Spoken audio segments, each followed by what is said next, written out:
This is the story of a church that held the power of kings, of popes who signed their names on documents that decided everything, of millions of people kidnapped from Africa and sold, and a new pope in 2026 who finally broke the mold.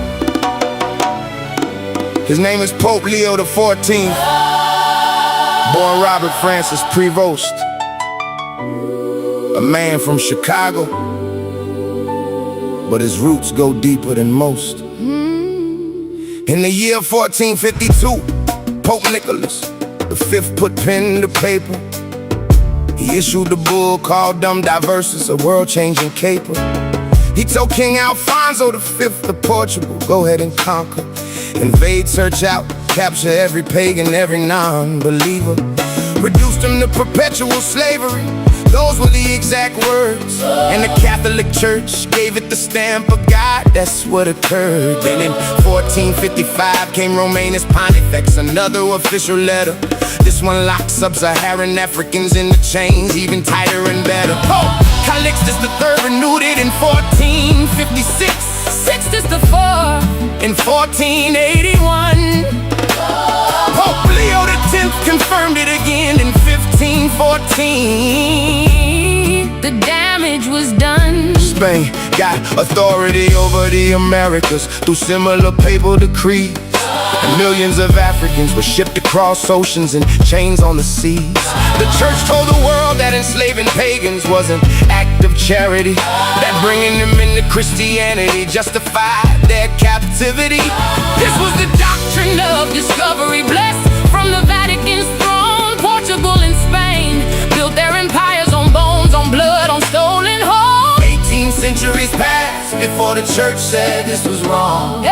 18 centuries of silence while the suffering went on. Pope Leo XIII finally called it out in 1888 in his encyclical In Plurimis. But by then, the world had already started its own abolitionist witness. Now it is May the 25th, 2026, and the Vatican is speaking. And the Vatican is speaking. Pope Leo XIV stands before the world, and the moment is groundbreaking. He opens paragraph 176 of Magnifica Humanitas, his first encyclical. And what he says next for Black Catholics everywhere becomes historical.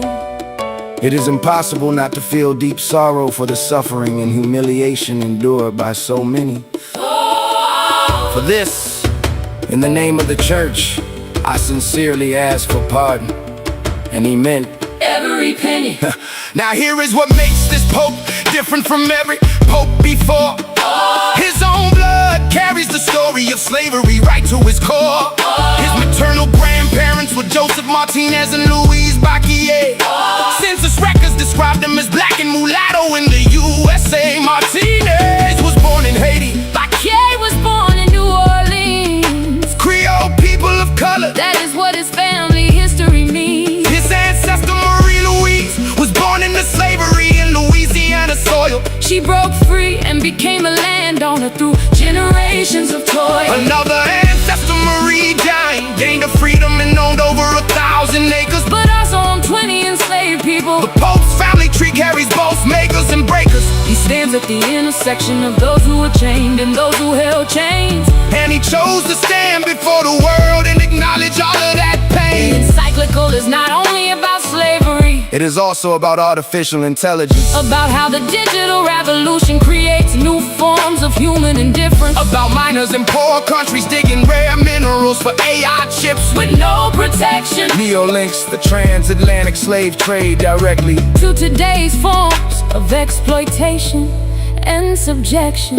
In 2023, the Vatican repudiated the doctrine of discovery, but never killed the actual bulls. Now in 2026, Leo goes further, owning the institutional role of opposed. It's not just individual Christians who sin, but the Holy See itself, the central seat of power. Scholar Rev. Christopher Kellerman said, this is a truly remarkable hour. Now it is May the 25th, 2026, and the Vatican is speaking. And the Vatican is speaking. Pope Leo XIV stands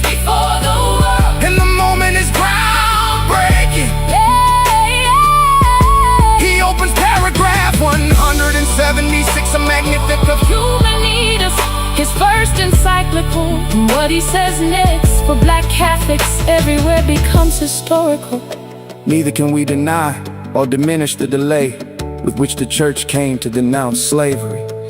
For the first time, My Pope condemned the papal bulls and the institutional bravery of cruelty.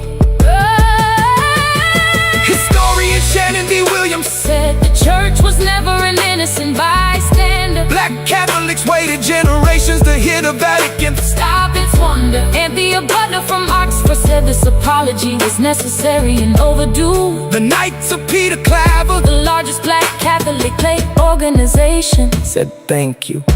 Leo warned, If the church does not confront today's exploitation clearly, one day a future pope will have to apologize again for failing humanity sincerely. The apology has been spoken. The words are now in the air. But words without action leave a wound that continues to tear. The church has asked for pardon, and the world is now watching close. The question is not what was said.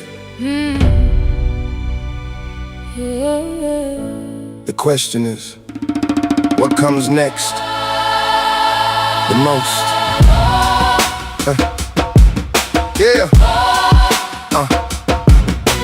The Knights of Peter Claver stood up and said they received the apology with open arms. But Shannon D. Williams reminded everyone that acknowledgement alone does not heal the harms.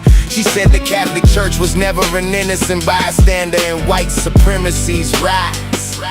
That black nuns were segregated inside the very church that now apologizes. Jesuit scholar of Christopher Kellerman said he has quibbles with the exact wording used. That a future document needs to go deeper into how the church expanded and excused. Because saying sorry without naming the specific mechanism of each century of sin leaves historians and descendants still waiting for the full truth to begin. The Vatican visited Angola before the encyclical was released. Leo prayed at the sanctuary of Mama Muxima, where the slave trade never ceased. He stood at a site that was a major hub of Portugal's colonial slave export, but he did not mention slavery by name there. That detail fell short. So the apology lives in paragraph 176 of a document about AI, tucked inside a conversation. about technology. And many are asking Why was the most historic confession of institutional sin placed beside a discussion of machines? Black Catholics say they are grateful, but they also know what that placement means. The three papal bulls, Dum Diversus, Romanus Pontifex, and Indicator still technically stand. The Vatican repudiated the doctrine of discovery in 2023, but never rescinded them by hand. Leo's encyclical does not formally abolish those documents that authorized the slave trade to begin.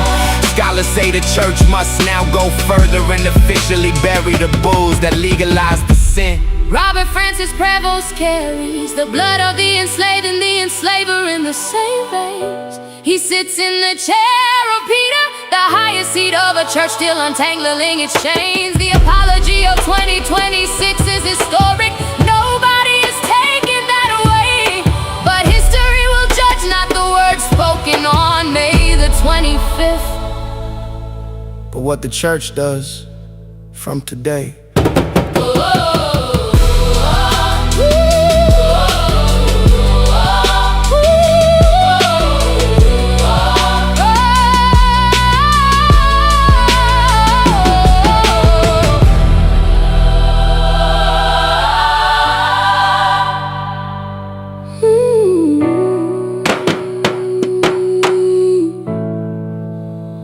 Hmm.